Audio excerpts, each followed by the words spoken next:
Hey, it's Mr. Platano Man 1989. This is going to be a video that I just basically talk about everything. Now, to talk about TNA Impact last week, I'm one of the few that actually enjoyed it. Of course, there's no way that I could possibly even get close to liking the Sarah Palin crap, but it looks like it's going to come to an end next week. I don't know. The only positive thing that could come out from all of this is that the beautiful people have been seeing some time off from their character, and we haven't seen them in the ring in a while. So when they come back, it's gonna be like a breath of fresh air, you know, because there was a time where they'll cut like the same promo every week, and then they got better, and then this and that. So this little break is good for, you know, that's the only good thing that I could really see coming out of that. You know, the elections are over. Sarah Palin, like, I still don't understand.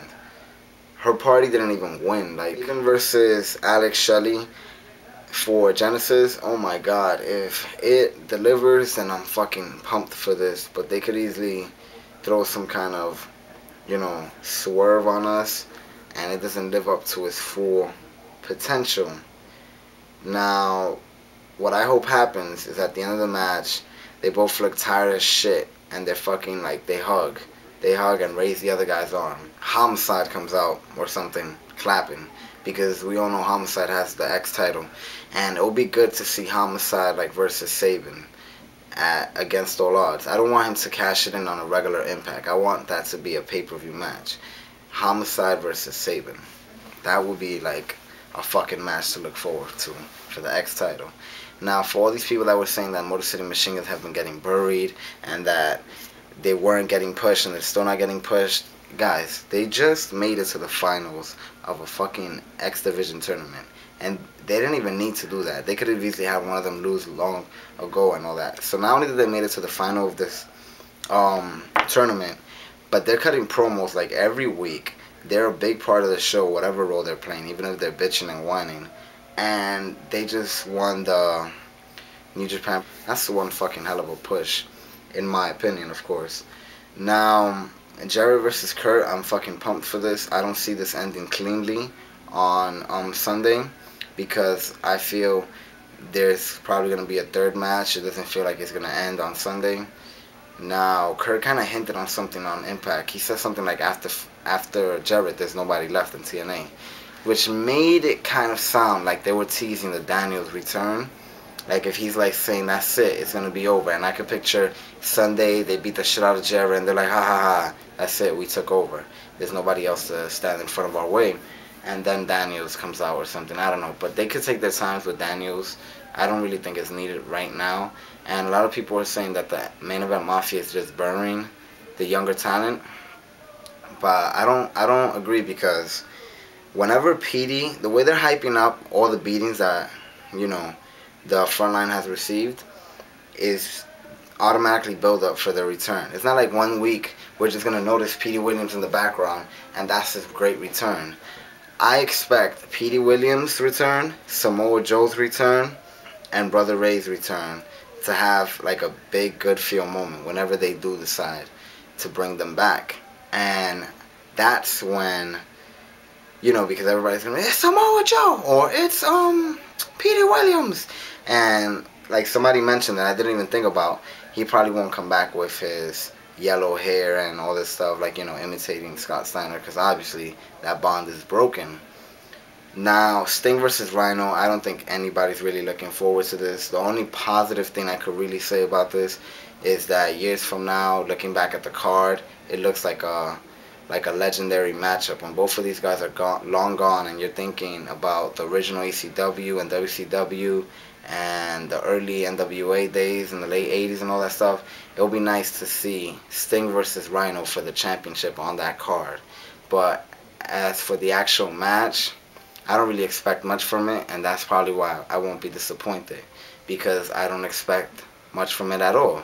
So it's not like I'm gonna be mad if it doesn't live up to my hype, because there's no hype for it in my mind. Now, Jay Lethal, I'm a black machismo mark, yeah, but now it got me thinking, yeah, do I really agree with it? Do I not? I don't know.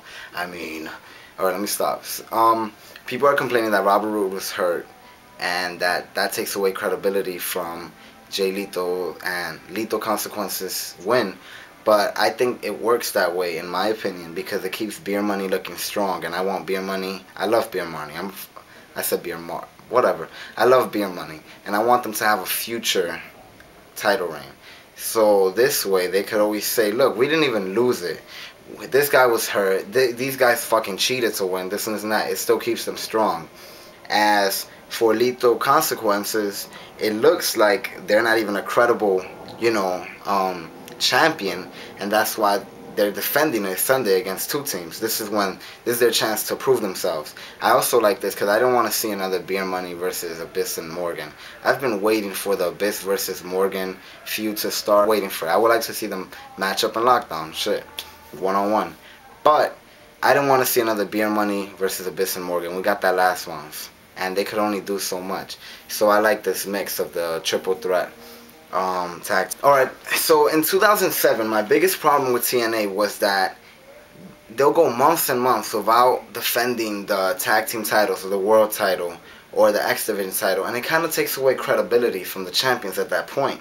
Now, if you look back, AJ and Tomko, yeah, they look like a fucking great team, man. That's like a nice team to have as your champions, but they defended it against the Steiner brothers, Bob Armstrong and BG James, Eric Young, Super Eric and Kaz. Like, they didn't have a real credible run, because TNA would have these main events in 2007 that is a big tag match. We had that in Victory Road, Turning Point, Genesis. So Kurt Angle's first title reign, he didn't have a bunch of legit title defenses. Black Machismo didn't have a bunch of legit title defenses as the X Division champ. Same thing with whoever was the tag champs at that time. So now in 2008, what we saw different was that every single month the belts were on the line. And, well, almost every single month.